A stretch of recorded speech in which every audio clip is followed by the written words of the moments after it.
വെയിൽ കടക്കാത്ത എൻ്റെ കന്യാവനങ്ങളിൽ ചിഹ്നം വിളിച്ചുകൊണ്ട് നീ ഒറ്റയാനായി ചുറ്റി നടക്കണം. പ്രണയം കനത്തു നിറഞ്ഞ് നിനക്ക് മതം പൊട്ടണം.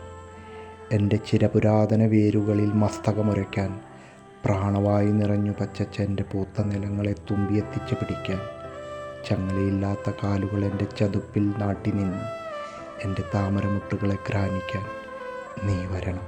യുഗങ്ങളായി കെട്ടിക്കിടക്കുന്ന തണുത്ത മഴവെള്ളം നിറഞ്ഞ എൻ്റെ വാരിക്കുഴിയിലേക്ക് നീ അടിതെറ്റി വീഴണം. 716 ദിവസം പഴക്കമുള്ള ആ വാഗ്ദാനം ഇനിയും പാഴാകാതെ പാലിക്കണം. നീ എൻ്റെ വേരുകളോളം പോകണം. എന്നോടൊപ്പം മണ്ണിൽ നിന്ന് ജലമൂറ്റി കുടിക്കണം.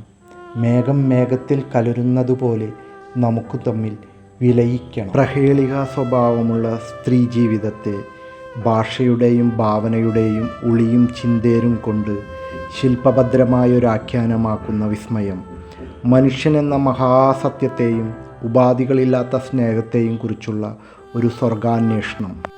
മനുഷ്യന് ഒരു ആമുഖത്തിൻ്റെ സൃഷ്ടാവിൽ നിന്ന് മറ്റൊരു ക്ലാസിക്കൽ നോവൽ. സുഭാഷ് ചന്ദ്രൻ്റെ സമുദ്രശില. ആഖ്യാനം കൊണ്ടും തെരഞ്ഞെടുത്ത വിഷയം കൊണ്ടും നമ്മളെ അമ്പരപ്പിക്കുന്നു. മലയാള നോവൽ ചരിത്രത്തിൽ ഇന്നുവരെ പറയാത്തൊരാഖ്യാന ശൈലി കൊണ്ട് സുഭാഷ് ചന്ദ്രൻ നമ്മെ അത്ഭുതപ്പെടുത്തുന്നു.